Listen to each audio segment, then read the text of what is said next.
Hello students, आज हम देखेंगे स्टैंडर्ड 12 के चैप्टर 6 का टॉपिक नंबर 6.9 प्रेरकत्व। प्रेरकत्व दो प्रकार के होते हैं, अन्योन्य तथा स्वप्रेरकत्व। तो लास्ट वीडियो में हमने अन्योन्य प्रेरकत्व की बात कर ली है। इस वीडियो में हम बात करेंगे स्वप्रेरकत्व क्या होता है। तो अन्योन्य में हमने देखा था कि एक परिनालिका का प्रभाव दूसरी परिनालिका में देखते हैं, परंतु स्व में क्या होता है, एक परिनालिका का प्रभाव उसमें ही हम देखेंगे। तो इसमें एक ही परिनालिका की आवश्यकता होती है। चलिए समझते हैं इसको। सबसे पहले हम परिभाषा देखते हैं। किसी एकल वियुक्त कुंडली में उसी कुंडली में धारा परिवर्तन करने पर कुंडली में होने वाले फ्लक्स परिवर्तन के कारण विद्युत वाहक बल प्रेरित करते हैं। इस परिघटना को स्वप्रेरण कहते हैं। मतलब कि एक ही कुंडली लेंगे, उसमें धारा परिवर्तन होगा, फ्लक्स परिवर्तन होगा और फ्लक्स परिवर्तन की वजह से विद्युत वाहक बल प्रेरित होता है। तो इसको हम बोलेंगे स्वप्रेरण। इसमें दूसरी कुंडली की आवश्यकता नहीं होती। एक लंबी परिनालिका के अनुप्रस्थ काट का क्षेत्रफल a है और उसकी लंबाई l है। तो एकांक लंबाई में फेरों की संख्या कितनी होगी? n होगी।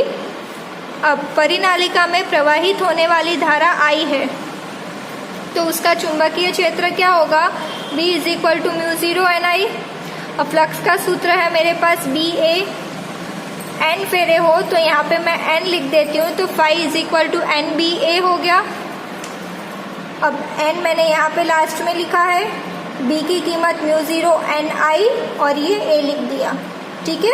अब कैपिटल N क्या है? एकांक लंबाई में फेरों की संख्या।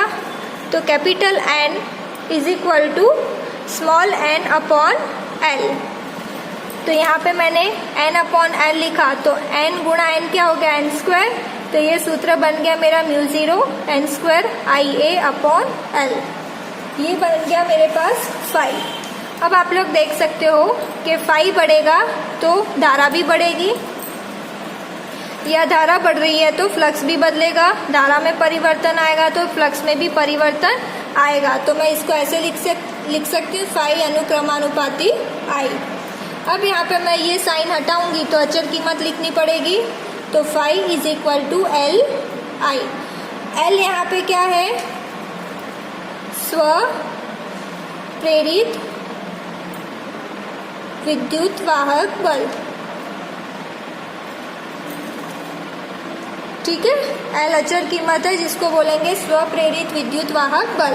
और अगर L की कीमत चाहिए तो L = phi upon I। n फेरे हो मेरे पास तो ये बन जाएगा L = n phi upon I। यहाँ तक हो गया। अब हम आगे देखते हैं।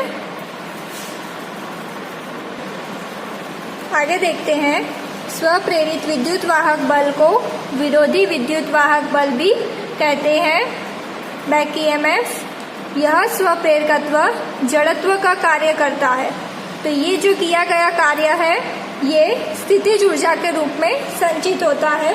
तो इसका सूत्र हम लिख लेते हैं कार्य का, dW/dt = ε I। ठीक है। जो कार्य किया गया है वो स्थितिज ऊर्जा के रूप में संचित होता है। तो हमने कार्य का सूत्र लिख लिया, dW/dt = ε I। चलिए अब हमने जो L का सूत्र निकाला था उस पे आते हैं। L = n phi upon I। ये सूत्र निकाला था, I को यहाँ ले लेते हैं। LI = n phi होगा।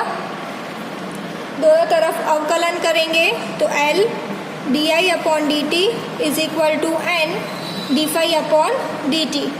ये सूत्र किसका मिला हमें? -ε का। तो ये हो जाएगा L di/dt = -ε। तो ये क्या बन गया? ε -L di/dt। अब ये ε की कीमत हमने ढूंढ ली। इस कीमत को हम यहाँ रखते हैं कार्य में।